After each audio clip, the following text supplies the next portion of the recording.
Hello everyone, this is part 11 of What If Naruto Was a Demigod in the Justice League, and I hope you guys enjoy this video and to like, to subscribe, to share, and check out the playlist, to see more comment down below. Now let's start the intro. They call me a god. They call me a god. They call me a god. Over 100 members of the Justice League were gathered at the Watchtower. The atmosphere, however, was vastly different from usual. There was no order and everyone was in the midst of arguing with others. You snapped someone's neck like a cold-blooded murderer. Someone shouted. It was a man wearing the attire of an English medieval knight. The center of everyone's attention was a tall and athletic woman with long black hair and blue eyes. Her white and gold armor was stained with still fresh blood and her otherwise dignified and beautiful face bore the marks of a violent fight against a formidable opponent, seeing as there were bruises on her cheekbones and dried blood at the corner of her mouth. I did what I had to. If I was presented with that situation again, my choice would be the same. It was the life of a criminal for the life of countless innocent people, the woman replied. Who allowed you to be the judge, jury and executioner? We are the Justice League. We don't kill. Are you out of your goddamned mind? Superman screamed at her in anger. His blue and red suit was in tatters and his face was no less bloodied and hurt than that of Wonder Woman. Furthermore, although the sword wound in his stomach had closed up, his suit was still soaked with his own blood. You of all people should not talk about others being out of their mind, Superman. Green Arrow shouted back at him, unexpectedly speaking up to defend Wonder Woman. What nobody knew was that when he had first started his vigilante work, Green Arrow had murdered quite a number of criminals in Star City. It was only after he had cleaned up his yard, and after gaining some notoriety that he became Loki with his actions and started acting like the rest of the superheroes, sparing the criminals' lives. Fortunately, he had erased his traces very thoroughly after that, and the rest of the Justice League was not aware of his radical past deeds. It was out of my control. But she willingly murdered someone. Superman shouted back and stepped aggressively into Green Arrow's personal space. Though he had no superpowers, Green Arrow was not intimidated in the least. What? You're going to punch me to shut up? Or maybe kill me to keep quiet? Like you murdered hundreds of people in Metropolis a few years ago. Superman stepped back startled. No, I wasn't going to. Captain Atom intervened and said. That doesn't change what Wonder Woman had done. She had murdered someone in cold blood, perfectly aware of herself. What's even worse, the entire world had watched her do it. Pointing an accusatory finger at her, he declared, you will have to take responsibility for your deeds in front of the International Court of Justice. Captain Atom was an Air Force captain. Although he was a superhero, he was a part of the United States military too. He understood better than most how far-reaching were the consequences of Wonder Woman's actions. The US government was just looking for an excuse to take drastic actions against the Justice League. The United Nations wanted to suppress them too because the Justice League had grown too powerful for their liking. Until then, the Justice League had never killed anyone, so the United Nations and NATO had their hands tied up. All the members used non-lethal means of apprehending the criminals and operated somewhat within the law's constraints. But the Amazon Princess actions changed that. Now, the United Nations had a legal ground to repress and maybe even force the Justice League to disband. Because of Captain Atom's words, the subject was diverted from Superman back to Wonder Woman. While some of the heroes tacitly agreed with what she had done, only Green Arrow had been brave enough to voice out his support to her. The rest kept their mouths shut. There were also a few like Supergirl and Starfire who adopted a neutral stance, choosing to stay on the sidelines and not get involved. But the vast majority of the members of the Justice League were very vocal in their jeers directed at Wonder Woman. It was in the midst of that chaos that a deep and demonic voice rang over the noise made by dozens of people's yells. Shut up. They had been so absorbed by screaming their heads off that no one had noticed a non-affiliated spaceship entering the Watchtower. Now, they realized that two beings had all of a sudden snuck into their ranks. When they turned their heads and saw the giant nine-tailed demon fox and the masked man next to it, they immediately became silent. Though the original members of the Justice League were more concerned about Naruto due to their clash in Jump City, the rest of the members did not know about his true power. Instead, The rest were more scared by Kyuubi's strength. After all, they had all seen the video of a demon fox as tall as Metropolis City's skyscrapers defeating the Justice Lords from the other dimension. Diana, come here, the masked blonde man said calmly. In front of over 100 of her teammates and friends who were screaming at her and accusing her of being a murderer, Wonder Woman kept her calm, showing them a composed and cold face. But when she saw that Naruto and Kyuubi had come for her, her suppressed emotions were about to burst. She almost ran to him, into his arms. "We're leaving," Naruto said simply to the others and then turned around with Diana. "Hey, where do you think you're going?" Shazam shouted when he saw that Wonder Woman was going to leave just like that. He flew at a high speed, intent on blocking the door and cutting off their way, but a massive appendage, even thicker than his torso, was slammed into his body and he was swatted away like a fly. He crashed into the metallic outer wall of the Watchtower with a bang, leaving a human-shaped dent in it. Dark laughter came from the fox when he saw the muscular hero barely pulling himself up to his feet. "I haven't killed someone in ages. Who wants to be first? I'll be more than happy to oblige." There were almost 150 metahumans present there, but none of them dared to step forth. Shazam was one of the most durable and physically strongest members of the Justice League, almost on par with Superman. If he was smacked back that easily, it stood to reason that most of them would turn into a smear of blood by the demons' tails. "That's what I thought. Trash," Kyuubi said mockingly. He was goading them to attack him. "Don't provoke them, Kurama. We're not here to fight," Naruto said. "Speak for yourself. I'm itching to see some blood," the fox growled at him. "You're itching for a beating." The two of them bickering like they were not giving 2 cents about the large group of metahumans behind them was almost like a slap for the superheroes there. Unable to stand the humiliation, Superman shouted. "Don't think you'll be able to protect her forever, Uzumaki. What she has done will not go unpunished." Naruto let go of Wonder Woman's hand and turned around. "She just whooped your ass and left you half dead after stabbing you with her sword. Does she look like someone who needs to be protected?" he said and looked at him in ridicule. Martian Manhunter, who had been mostly silent until then, spoke at that moment. "We're not talking about harming her. But Wonder Woman committed a taboo. If she wants to continue working as a member of the Justice League, she has to be held accountable for her actions. She will have to take responsibility and be trialed by the International Court of Justice." Naruto snorted at his words. "You think I'd let her be part of this charade after this?" "Naruto." Wonder Woman tried to make him stop, but he said categorically.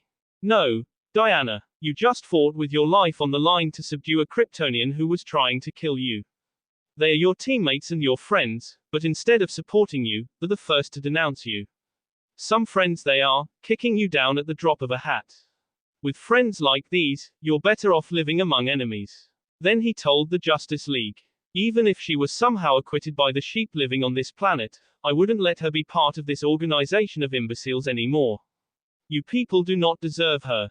Asterism. Back to Wonder Woman's apartment in New York, Naruto opened the door for her and followed her inside. They stopped in the living room and she let herself fall on the sofa heavily. He sat down with her and started to examine her face. "He beat you up so badly. You're hurt. You should have seen his face," she said, chuckling weakly. He did not laugh. Bringing his hand up to her face, he caressed her bruised cheek with his thumb gently, to make sure he was not causing her pain. A cyan light started to glow around his hand and healing chakra started to seep into her skin, speeding up her regeneration. Diana closed her eyes and let out a sound of comfort at the warm energy infiltrating her body. The bloodlusted Kryptonian had almost killed her when he punched her from outer space into the planet like a meteorite. Then, he reshaped a portion of the Andes Mountains with how he repeatedly smashed her into mountains, almost leveling some of them in the process. While Goddess Demeter's blessing had allowed her to draw energy from the earth and heal her most serious wounds, her entire body was one big bruise. Everything hurt. "Why didn't you summon me? I could have teleported to your side in an instant. You wouldn't have been hurt like that," he said. "You said it yourself, I'm not a damsel in distress. I don't need someone's protection. I am a warrior." Naruto frowned in annoyance. He knew how proud the Amazon princess was. "Besides, I didn't have your dagger with me. It was 5 a.m. when John woke me up and I left in a hurry. I forgot to take it with me," Diana mumbled in a low voice. I told you to keep it on you at all times, didn't I? What if something worse happened? He scolded her. When Wonder Woman looked to the side stubbornly, he dropped his shoulders and gave up. He did not want to nag her too much at that moment. But he was going to make sure they would talk about it again soon. He fiddled with the clasp holding her white cloak and untied it before taking it off. He also took off her golden tiara from her forehead and her golden wing ornaments framing her face too. After that, he untied the clasps of her golden pauldrons, revealing her bare shoulders. Standing up from the sofa, he took off her high-heeled golden greaves, leaving her barefooted. When his arms came behind her knees and around her back, she said with a stammer, "What are you doing?" She was starting to grow embarrassed when she realized that he had undressed her and now he was carrying her in his arms. "Shush. Let me take care of you." He shushed her and headed to the bathroom with her in his arms. When they entered, the princess saw that the bathtub was already filled with hot water. A shadow clone had prepared the bath for her before dispelling itself. He let her down in front of the bathtub. Objectively, at that moment, Wonder Woman's appearance left much to be desired. A bruised and bloodied face, her hair was shaggy and filled with dirt, she was stinking of sweat and her previously white clothes looked gray, stained with mud and blood. However, in Naruto's eyes, even in that deplorable state, Diana looked beautiful. When he saw her shy and embarrassed expression, he could not contain his feelings of love for her. Though he had just let her go, he brought her once again in his embrace. "If you hadn't already beaten the crap out of Superman yourself, I would have ripped him to shreds," he said and hugged her dearly. She did not push him away. But when she felt his hands starting to pull at the back of her white and golden top, she looked up at him startled. "Baby, I don't think I'm ready for this," she said. He had lost count of how many times she had acted provocatively over the past weeks, trying to seduce him. But now, she was acting like a scaredy cat. Nonetheless, he did not have any indecent thoughts in mind at that moment. "Relax. I won't do anything like that. But I could stay and help you wash if you wanted," he said, grinning. Her meek reaction was poking at his inner sadistic side. He felt the urge to push her down and tease her, but he held himself back. Everything had a time and a place. Now, she was wounded. Other things were more important. Kissing her forehead, he added, "Have a shower. Soak in the bath. I'll wait for you outside, okay?" Asterism. Hums of comfort and pleasure were coming from Diana as Naruto worked his magic on her. Channeling the mystic palm technique, he was infusing her tired and bruised body with his chakra. A cloak of yellow-red light appeared around him, and when he placed his hands on her back again, the princess shivered. Then, her bruises started to disappear at a speed visible to the naked eye. Naruto's yang chakra had a very powerful rejuvenating attribute. Coupled with her already excellent constitution as an Amazon and a Zeus daughter, she was healed in a matter of seconds. Even her tiredness disappeared. Though she was completely fine now and she no longer required his assistance, he did not stop. He started to massage her. He gently caressed the back of her neck and slightly pushed with his thumbs on her trapezius muscles. They were more defined compared to other women and her shoulders were wider too.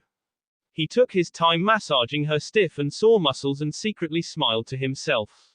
When his index finger traced her spine, she made a cute sound and her back involuntarily arched. As his hands traveled further down her back, he heard her breathing quickening in anticipation. But he purposely did not touch her glutes, caressing her hips instead. She started to subtly squirm when his hands touched her inner thighs, very close up to the towel covering her below the waist. "I can't massage you properly if you don't relax your muscles." She was on her stomach and could not see his face, but she could hear the smile in his voice. "How can I relax when you touch me like that? Pervert. You're the one who's been perving on me all this time. How does it feel to have the tables turned on you for once?" He said and chuckled. But he stopped teasing her after that and started to really massage her legs seriously. From her strong and meaty thighs to her sculpted calves and her surprisingly dainty feet. She started to groan in comfort again when he began to massage the soles of her feet. "Yes, there," she almost moaned. "That's what you get for fighting crime and monsters while wearing high heels," he said. "If getting a massage from you is the price, I won't stop fighting in heels anytime soon," she said, giggling, but she let out a squawk when he unexpectedly smacked her butt. Being pampered and spoiled like that, Diana momentarily forgot about the pandemonium in the outside world at that moment. Other people saw her as a stoic warrior and, more recently, a brutal and cold-blooded murderer, but when she was with him, behind closed doors, she transformed into an ordinary woman, a woman whose heart fluttered whenever the man she loved showered her with his affection.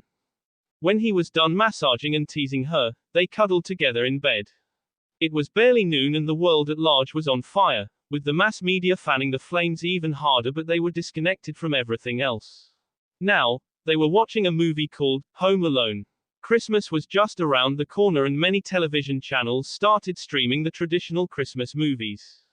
This house is so full of people, it makes me sick. When I'm growing up and getting married, I'm living alone. Did you hear me? They chuckled at that particular line. It's chaotic, but I wish I grew up in a home like that, Naruto said wistfully. Our future kids, Diana began to say, but she dressed her voice and stopped. Do continue, please, Naruto said, smiling from one ear to another at her slip of the tongue. Luckily for her, she was saved by the bell. Just at that moment, the doorbell rang. I'll go, she said and quickly jumped out of the bed, rushing out before Naruto could open his mouth. He was still chuckling to himself when Diana's startled cry reached his sensitive ears. Hermes, what are you doing here? The fluffy and feel-good mood from before vanished. An arc of yellow-red light was left in his wake as he teleported out of the bedroom. An instant later, his body appeared right in front of Diana, in the doorway. A cloak of yellow-red chakra enveloped him as he entered directly into his Bayou mode, and a flaming Rasengan took shape in his hand in the blink of an eye. After they took Wonder Woman from the Watchtower and returned to her apartment in New York, QB thought it would be good to let the two of them spend some time alone, as a couple, and decided to go visit Dr. Fate and ask for his advice. Therefore, while Naruto was healing up Diana's bruised and battered body, QB landed with his and Naruto's spaceship at the outskirts of Salem, Massachusetts, in the woods, next to a stone tower. It was a rather comical image when the large trapdoor of the spaceship opened, but only a tiny nine-tailed fox cub stepped out of it. After doing 2 rounds, walking around the tower, and seeing no entrance, QB lost his patience and yelled. Fate! Oi! Sorcerer! Shortly after the fox started hollering, a door of light in the shape of an anchor appeared in one of the stone walls of the tower, and a rather good-looking woman looking like she was in her 30s came out. It was Inza, Dr. Fate's wife. Is Dr. Fate here? That's the address Naruto gave me. The previous time when Naruto visited the sorcerer, it was only him and Wonder Woman. QB had been away, wandering on his own for several days. Now it was the first time he was seeing Dr. Fate's home. Inza looked at the fox cub in curiosity. It was the first time she was seeing QB face to face. The 9-tailed demon fox was actually very infamous among the metahumans of Earth, much better known than Naruto, whom most people thought of as just Wonder Woman's boyfriend. In contrast, the Bayou was famous for how he curb-stomped the Justice Lords of the other dimension, because it was seemingly his enormous size and his fire breath attack that defeated them. Seeing the woman looking at him silently, QB said, I'm not going to attack him or anything like that. Fate knows me, we've met very often while he was curing Naruto's petrification. I have some questions that he may know the answer to. Let him in, Inza, he means no harm. She heard her husband's voice in her mind. Very well then. Follow me, she told QB and turned around. Asterism. An arc of yellow-red light was left in his wake as he teleported out of the bedroom. An instant later, his body appeared right in front of Wonder Woman, in the doorway. A cloak of yellow-red chakra enveloped him as he entered directly into his Bayou mode, and a flaming Rasengan took shape in his hand in the blink of an eye. But his target evaded his Rasengan like a phantom. Naruto! Diana cried out to stop him. Naturally, he was aware of his surroundings too. Though he missed his target, just as his flaming Rasengan was about to impact the floor, the sphere of fire was abruptly extinguished, disappearing into the palm of his hand. If he had not cancelled his technique, the top half of the skyscraper would have been blasted to smithereens, causing an untold number of casualties. But he held back because he did not want to endanger innocent bystanders. Nonetheless, their uninvited guest kept his distance with a wary look on his face. He had definitely taken notice of how powerful that attack was, gaining a healthy dose of respect for such destructive magic. That's a rude way to greet someone, the Olympian god said eventually and patted off the non-existent dust on his clothes. So this is the man my sister fancies. I must say this isn't a very good first impression. Hermes looked like a handsome and well-built man in his late 20s. His attire consisted of an off-shoulder white robe, a winged and open-faced golden helmet, golden greaves on his feet, and a wide beige belt around his waist. Hanging from his other shoulder was a rather large pouch filled to the brim with scrolls. All in all, his appearance was exactly how a mortal would imagine the herald of gods to look like. Why are you here, Hermes? Has anything happened? Wonder Woman asked as she stepped forth from behind Naruto's back. Whenever the Amazon princess had met one of the Olympian gods in the past, she had greeted them with a deep bow and respectful words. But, ever since her mother revealed the truth of her origins to her, she had lost her reverence to the gods. Nonetheless, Hermes was one of the gods that she still respected. I found out after thousands of years that I have a sister. Do I need a reason to come and see her? Hermes joked and approached them. But he stopped to 6 feet in front of them when he saw Naruto prepare another sphere of magic in his hand, this time filled with lightning. The god dropped his shoulders in helplessness. I don't know what you heard about the gods, but we're not all trying to kill Diana, you know. Hermes said to Naruto, and then he turned his attention to Wonder Woman. We all felt your divinity earlier this morning. Now, the entire Olympus is aware of your existence. And Hera, she is not happy, to say the least. When I left, the skies were shaking from her screams at Zeus. Zeus himself is not pleased with the situation either. Apparently, you weren't supposed to learn about your true heritage. Hermes continued to say, but the Amazon cut him off and actually shouted at him.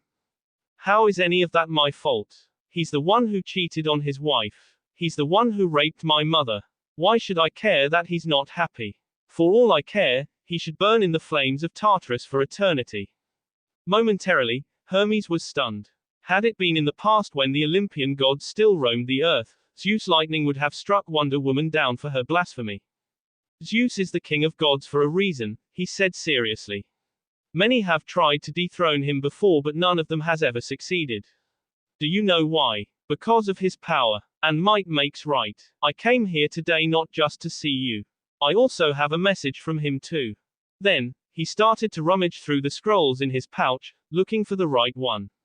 After a while, with an aha sound, he found it. He tossed it to Diana, but it was Naruto the one who snatched it before it could reach her. He was not taking any chances. For all he knew, that scroll could be a trap. Wonder Woman glared at him for how overprotective he was being, but he paid it no mind. Better safe than sorry, he thought. Unfurling the scroll, he tried to read it, only to realize that he could not understand the language. It was ancient Greek. Furthermore, his translating device could not translate texts. Awkwardness ensued. Give it to me, Diana said in exasperation, not knowing whether to laugh or to cry at his antics. Then, she started reading it out loud, in English. By decree of Zeus, father of Olympus, it is so ordered, Diana of Themyscira will travel to Tartarus and prove her loyalty by executing the traitor, Hades, and presenting his head to Olympus, in front of the gods. Turning towards Hermes, she said, so you're telling me to go to hell? Hermes shrugged his shoulders uncaringly. Hey, I'm just the messenger, don't get angry at me. Diana tossed the scroll back to him. If they want to kill someone, they should do it themselves. I'm not anyone's henchman. Why should I care? You mean other than the direct order from the gods? Hermes replied. I've been exiled from Themyscira. I'm no longer serving the gods. Seeing her unimpressed and indifferent face, the god said. Then maybe do it for the sake of your mother and your Amazon sisters. You dare threaten, Wonder Woman started to say angrily, but Hermes quickly raised his hands to stop her from blowing up at him. Hold up. They haven't said anything about it yet. But you should know the myths very well. While not all of them are true, most of them are not too far off. If you defy the gods, maybe you and your, he made a pause to find the right words, violent boyfriend over here are strong enough to survive the repercussions. But what about your friends and the other people close to you? Specifically, what would you do if they decided to take their anger on your mother and the rest of the Amazons? Unlike most of the other Olympian gods who had shut themselves off from the world and ignored the mortals in the lower plane of existence, Hermes and Athena were completely the opposite. In particular, as the god of commerce and thieves, Very few other beings were as informed as Hermes was in regards to events that transpired not only on Earth but in the rest of the known universe too. He knew that Diana's violent boyfriend annihilated a race together with his demonic fox, so he did not underestimate him despite that he was just a mortal. Seeing Wonder Woman falling silent, Hermes added, "This is an order from Zeus. You have to obey it." Though many years have passed, Zeus is still vigilant against the Titans and fears a potential uprising. Given your strength as a demigoddess and his mistreatment of your mother in the past, Zeus wants to make sure there won't be a repeat of what happened when Hades betrayed them. But if I were to give you a piece of advice, when you go to Tartarus, make sure you come back. I'd hate to see my new sister perish just like that. What's that supposed to mean? Naruto asked with narrowed eyes. Putting aside the danger Hades himself poses and the dangers of fighting against the creatures of Tartarus, the fact is that the eyes of the gods can't see past the gates of Tartarus, into Hades' domain. Wouldn't that be the perfect place for Hera to take action? Naruto completed his words. Hermes nodded at him. Exactly. Now then, I would love to sit and chat more, but I have completed my task, so I shall not dilly-dally anymore. Time is money. You take care of yourself, dear sister. Hermes said and waved his hand in goodbye before he vanished. Asterism. As the saying goes, when it rains, it pours. That's what Wonder Woman was feeling at that moment. It was as though she was in the middle of an agitated sea. Wave after wave was coming and the storm seemed unending. What do you wanna do, Diana? Naruto asked quietly. The princess was sitting on the sofa, with her elbows on her knees and her face buried in her palms. I'll have to follow his orders, she said in a defeated voice. You don't have to do anything you do not want to. No one can force you to do anything. If nothing else, nobody will be able to harm you, your mother, or the Amazons as long as I'm standing here. Diana shook her head. You don't understand. The gods don't need to act against them. They don't need to do anything. One simple thought of theirs is enough to snuff the life out of everyone. Naruto looked at her in doubt. He had battled against a goddess before and he had learned quite a few things over the years about the gods of New Genesis and Apocalypse too. None of them was capable of simply erasing people from existence with just a thought. He believed she was exaggerating. As if to prove his thoughts wrong, she continued. Nowadays, the Amazons exist for the sole purpose of guarding the gates of Tartarus. But do you know how the Amazons came to be? How were they created? He did not know what to say. They are women who had died at the hands of men in their previous lives. The gods created bodies for them, sculpted from clay, gave them life, and blessed them with superhuman abilities. The gods don't need to attack and we can't do anything to protect them because if the gods just retrieve their blessings, the Amazons will simply die, reverting to clay. Their very existence depends on the gods. For thousands of years, I thought I was one of them too. That's the reason for my blind faith in the gods. That's also why the world came crashing down on me when I learned the truth. A grave expression appeared on Naruto's face and he frowned. This whole situation is so twisted, he said. There was nothing the Wonder Woman could do to protect the Amazons if the gods decided to take action against them. And even if she and Naruto had the power to kill the gods, they could not do that either because the Amazons would die after that too. Wonder Woman really had no other choice but to obey Zeus' decree. Asterism. It was barely 2 hours after her injured and bruised body recovered that Wonder Woman started putting back her armor, preparing herself to go to battle again. A white and gold armor top, white skirts, golden over-knee greaves, golden pauldrons, and a white cloak covering her back and protecting her neck. She put her golden tiara back on her forehead and the protective wing ornaments framing her face too before she finally strapped her sword and her golden shield on her back. She was not the only one getting ready. Similarly, Naruto also changed from his gray sweatpants and blue t-shirt into his black combat suit and his fur-collared black cloak. Diana came in front of him and her blue eyes looked at his slit, red ones. Despite their fierce and demonic appearance, to her, his eyes spoke volumes of his feelings for her. Ever since we started living together I've only brought problems at home and now, I'm even dragging you with me to hell. I'm sorry. That was not how she had imagined her winter holidays to be this year. She had expected the most beautiful end of the year in her very long life, spending her time together with the man she loved. She had wanted to go shopping together with him and even try to cook something together as a couple, in spite of her previous disastrous attempt. She had wanted to decorate the Christmas tree together with him, to go on walks and watch the Christmas lights on Christmas Eve and spend many more romantic moments with him. She had also been planning and hoping for them to have their first time together very soon and progress their relationship to the next level. But nothing seemed to go her way. Her superhero work was eating up most of her time every day, and misfortune and new troubles popped up one after another. Her dreams turned out to be vastly different from reality. Involuntarily, her eyes became wet from frustration. Letting out a shaky breath, she came to him and hugged him silently. "It's okay. You don't need to say anything else," he told her and gently caressed the back of her head. They stood like that, hugging for a few moments. Diana had an expression of unwillingness on her face when they parted and, despite the somber mood, Naruto found himself smiling softly at her. To think that I would hold such a special place in someone's heart one day. Who would have thought? He could see how much his presence meant for Diana. Until then, besides Kyubi, who had always been by his side, he could not think of many people who had truly cared about him as a person. Even the old man and Ero Sennin cared for me only because I was Kurama's Jinchuriki or the child of the prophecy, Naruto thought. Maybe Iruka cared for me. But then again, it's only after I graduated that we got closer, and even then, we rarely ever spent any time together.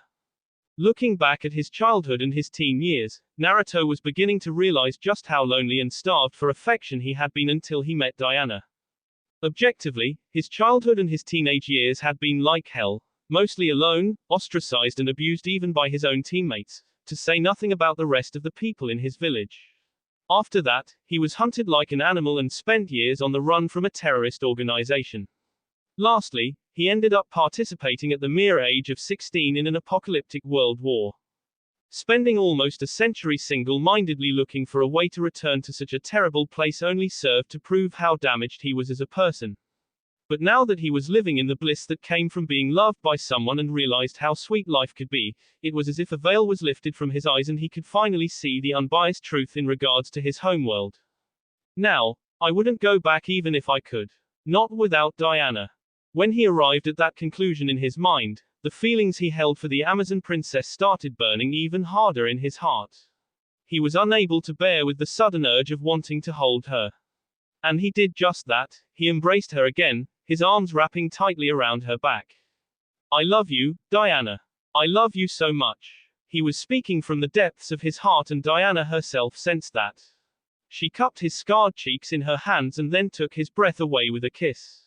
Her arms came to embrace his neck and she pressed the back of his head to deepen their kiss even more. Their tongues met in a dance of love and passion, and they lost themselves in the other's sweetness. When they parted, they rested their foreheads on each other, their faces flushed and gasping for air. Still hugging, they continued to steal small pecks and quick kisses, unwilling to let that moment of passion end. She was being forced to go to hell where she would most likely be assassinated, and she had to fight against a god and kill it too. If that was not enough, except for Green Arrow who had stood up for her, everyone else, all her friends turned their backs on her.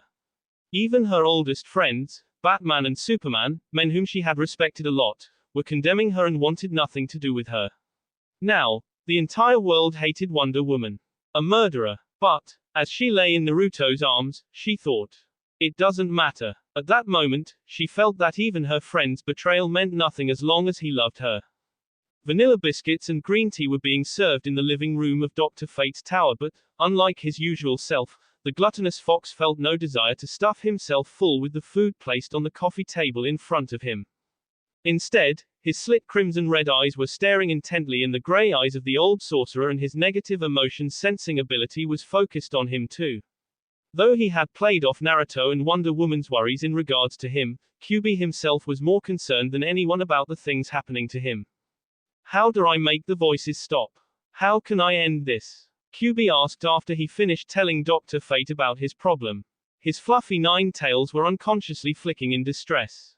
Kent Nelson looked like he was hesitating, mulling over what answer to give him. You can't. A low growl came from the fox. What are you hiding from me, sorcerer? Kyubi asked dangerously. The fur on the back of his neck stood up like needles.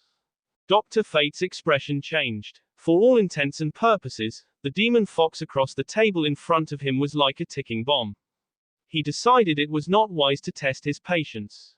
I am not lying. You can't stop it. Not by yourself, the sorcerer said. To put it simply, the power of faith is pushing you to become a god. Whatever QB had expected Dr. Fate to say, it was not that. The power of what now? From angry and frustrated, QB had become speechless. Kent Nelson explained. While I was curing Mr. Uzumaki's petrification a few months ago, we had a rather interesting conversation. From what he told me, hundreds of millions, if not billions of people in the Vega system had celebrated the annihilation of the Scion race. He said that some of the more extreme and zealous people there even started to create cults dedicated to worshipping the being that had brought them salvation, the being that had freed them from their tyrants. To worship you. The silence that followed was almost deafening. In all honesty, back then, I just brushed those words aside, not paying them any attention. I thought he was exaggerating in an effort to justify his deeds. With the knowledge and wisdom of Nabu, Dr. Fate could see what lay beyond the physical realm. He could sense the power of faith converging into the fox cub's tiny body and that there was an enormous amount of it. The voices tormenting your mind are nothing but the voices of the people who put their faith in you. They are praying to you. For them, you are the god. But since you're obviously not a god, things aren't going well for you. Naturally, something like this would not have happened if there were just a small number of people praying. But when there are hundreds of millions or billions of people, the psychic energy generated by their will and their faith is not something that can be easily ignored. QB was floored by the revelations. How do I make it stop? He asked urgently. I can't go on like this. Over the past few weeks, I forced myself to sleep because the voices would quiet down then. But even that doesn't work anymore. I have to stop it. The fox was growing desperate as he realized the actual magnitude of what was happening. You only have two options, Dr. Fate said and showed two fingers. 1. To break those people's faith in you. But after what you did for them, I can't imagine a scenario where the people of Vega's system would start to resent you unless you started committing some unthinkable atrocities against them. The Bayou may have been an avid enthusiast of battling and violence, but he was not a mindless beast that enjoyed slaughtering innocents. He eliminated that option from his mind right away. 2. Become a god. But that is impossible. Before QB could say anything, Dr. Fate asked him a question. You've ever wondered what are the gods? How are they any different from other metahumans? It's not like they are the only beings in the universe with superhuman powers or the ability to not die of old age. There are countless other beings with superpowers out there. In that case, what makes someone a god? QB and Naruto had traveled the universe for nearly a century, but that did not mean they were all-knowing. There were plenty of things that they were still clueless about. In particular, the things Dr. Fate was talking about had never even crossed the fox's mind before. Outwardly, one would think that gods are no different than other metahumans. But what is different at them is their essence, the essence of divinity, the energy of the source and the presence. It is an energy coming from the Creator, the one true God. That is what gives the gods their power, their immortality, their right to call themselves gods. The fox listened to his words with rapt attention. He instinctually understood that that was a piece of information that extremely few beings in the entire universe were privy to. Kent Nelson was among those extremely few enlightened beings because he was the owner of the Helmet of Fate and possessed the wisdom and knowledge of Nabu, a Lord of Order. Dr. Fate continued. The power of faith amplifies a god's power. The psychic energy they assimilate from the people that worship them can increase their strength several times over. But the power of faith itself cannot create a god. The only ways for a new god to appear in this world are either to be given birth by a god, or for a mortal to usurp a god's divinity. But how many mortals can stand up against a god, to say nothing about killing them? And even if you are powerful enough to do so, how would you find a god? Gods live in a different dimension from our own, in another plane of existence. The sphere of the gods. Mortals have no way of accessing their realm. Do you understand now why I said you can't? Dr. Fate was not an expert at reading emotions on a fox's face, but the grin that appeared on QB's face left no doubts that he was in a great mood. Instead of being deflated or angry by the seemingly impossible task ahead of him, QB was excited. For months, ever since he and Naruto destroyed the Scions, he had been plagued by the voices in his head. It was something that had gotten increasingly worse with every passing week. There were moments when he was seriously considering the possibility that maybe he was going insane. But now, he finally found a solution to his problems. Asterism. Come on, die. We have to go, Naruto said and broke their hug. Wonder Woman let out a small sigh. Naruto's offer from a few months ago to leave the Earth behind and tag along with him and Kyuubi on their adventures seemed more tempting every day.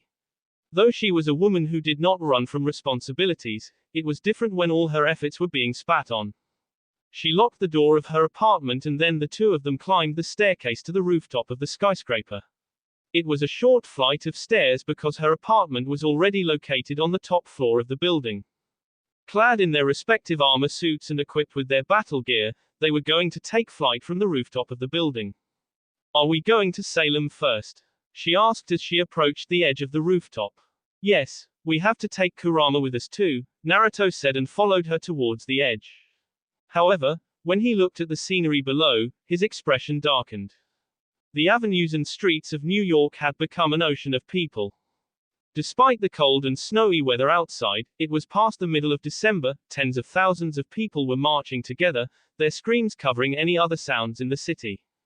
What they were screaming could not be understood completely because they were not coordinated, but it was not difficult to guess what they were saying. After all, Wonder Woman had killed Maxwell Lord IV only a few hours earlier that day and the AI named Brother I had streamed the act for the entire world to see it. A few currents of air started to circle around Naruto and his feet left the rooftop of the building. He started to fly after casting a wind release technique. Wind had always been the element that he had had the most talent in. Flying was something that very few shinobi back in his homeworld had been capable of, but it was nothing extraordinary for him after almost a century. As the two of them flew together above the city, he said, "These are the people you're fighting for. Do you see it now? People's hearts change like the weather. They love you today and tomorrow they'll lynch you in the streets. Why even bother trying to be a hero?" But when he saw the expression on her face, he stopped himself from continuing. He realized that at that moment, the last thing Diana needed was more nagging from him. His words were like pouring salt on an opened wound. Quote, "I'm sorry, that was uncalled for." Diana bit her lower lip and avoided meeting his eyes, speeding a bit ahead in front of him. In her heart, however, her thoughts were not much different than what he said. "I dedicated so much time and effort to fighting crime. Everything I did was to keep everyone safe. Yet they..." Before meeting Naruto, Wonder Woman had not even had a social life at all.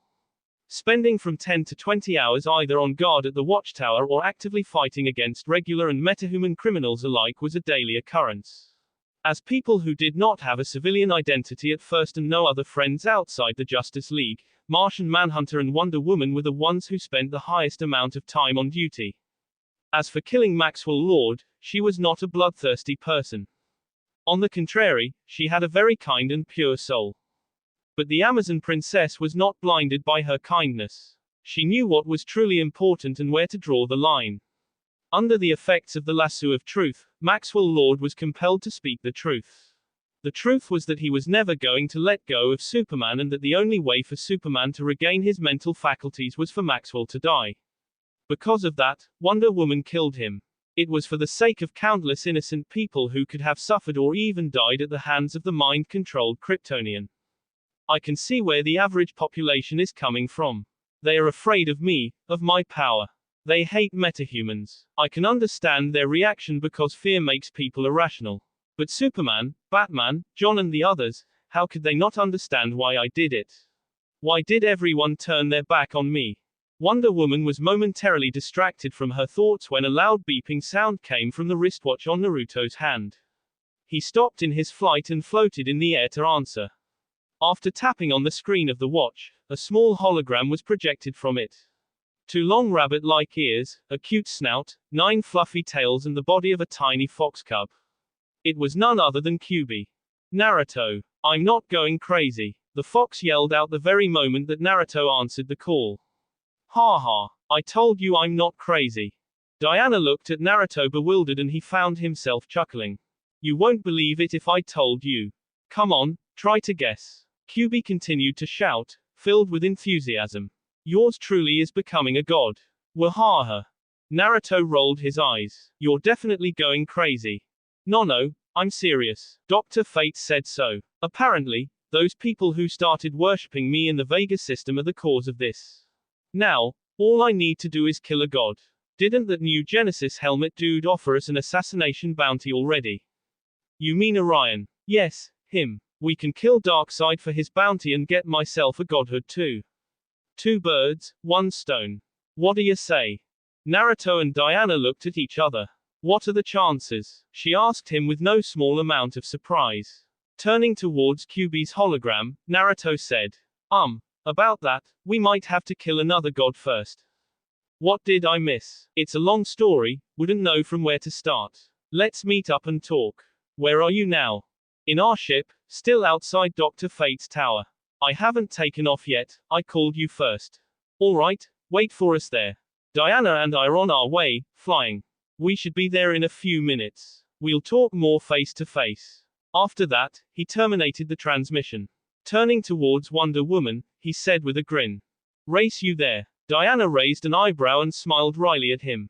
What do I get if I win? She asked. Oh ho, confident, aren't we? Well, what do you want? With a hand under her elbow and a finger to her chin, she made a thinking posture.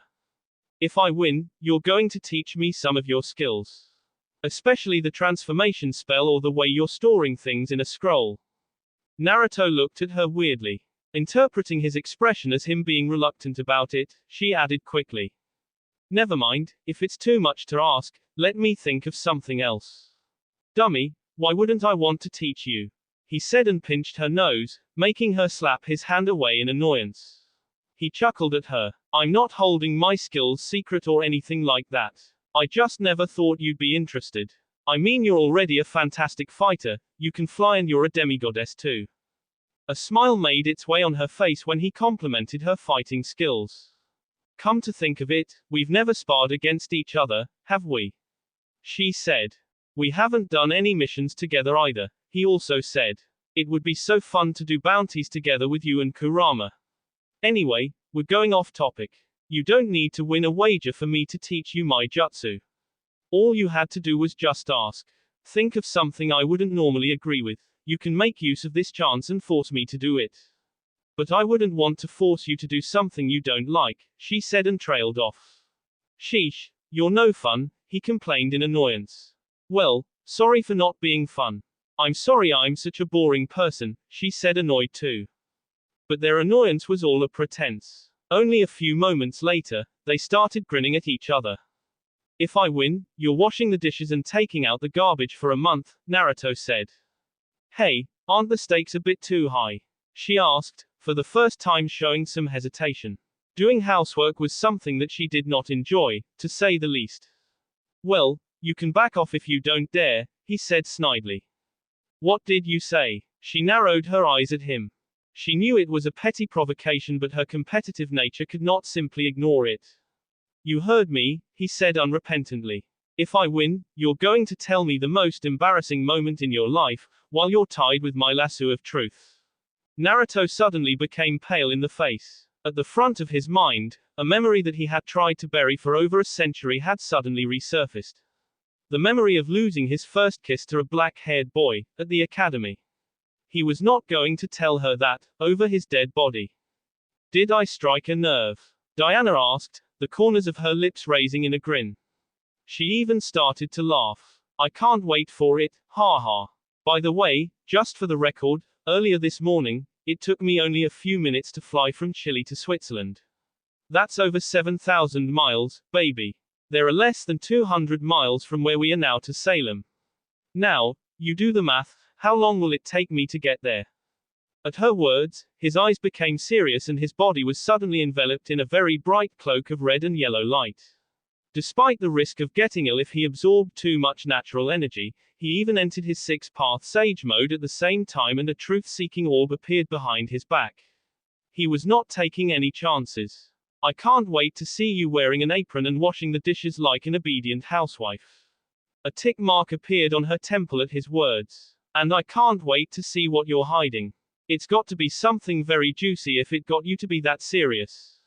Eyes filled with fighting spirit, they glared daggers at each other.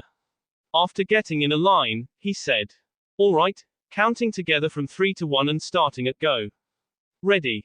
Ready." Then, they started counting at the same time. 3, 2, 1, go. A deafening explosion boomed as if the sky ruptured. Wonder Woman exploded forth with such speed that she left sonic booms in her wake, clearing the sky of clouds in her surroundings. But Naruto did not fall behind her at all. The truth-seeking orb at his back instantly transformed into an enormous slingshot. Not only that, he also broke the sound barrier when the slingshot launched him, but he even overtook Wonder Woman too, despite her already insane speed. However, just as he was about to grin in satisfaction and relief, he was suddenly thrown off his course when she blitzed past him almost like a hurricane.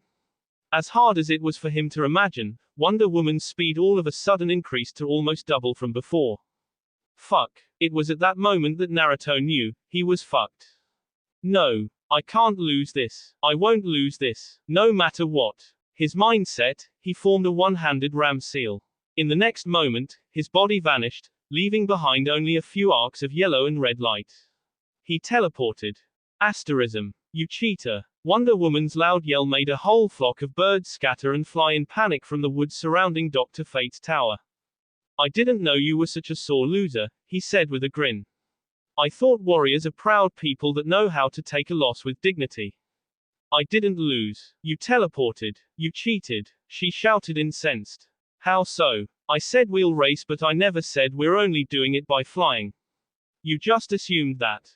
A ninja must see underneath the underneath. That's the first lesson that my first sensei taught me after I graduated from the academy." Diana's cheeks were red and her entire face was flushed from anger. If she had lost, fair and square, she would have not said a thing. But she could not accept the result in the current situation. "You tricked me. You're a scumbag, Naruto. Ayo, stop praising me like that or I'll get a big head. Ninjas are masters of deception, didn't you know that? He. When I was a kid." Naruto abruptly stopped his gloating when the sound of a sharp sword leaving its sheath reached his ears. But when Diana lunged at him, a cloud of smoke unexpectedly filled her entire line of sight. When the curtain of smoke finally dispersed, there was only a piece of log instead of Naruto. If that was not enough to infuriate her, there was even a smiley face with its tongue stuck out that had been carved in the bark of the log. It was so ridiculous that the princess found herself bursting into laughter. All her annoyance melted at that moment. He appeared behind her with a body flicker movement and embraced her from behind, his hands resting on her tummy. "Feeling better yet?" he asked and kissed on the cheek. "You jerk," she said petulantly, but leaned back into his embrace like a spoiled child. She realized that their little race and his shenanigans had been just a way for him to distract her from her worries and relieve her stress. And it worked. Although only for a moment, she had forgotten about the tens of thousands of people protesting against her in New York City, or that the ones she used to think of as her dear friends hated her guts now. She felt better now. "My goddess, how I love this man," she thought. "But don't forget that you lost. You still have to wash the dishes for 1 month. I'll make sure to take photos," he piped up. "I take that back, I hate this man." That will be all for this video. Be sure to like, subscribe, share, and comment down below for more videos. Goodbye.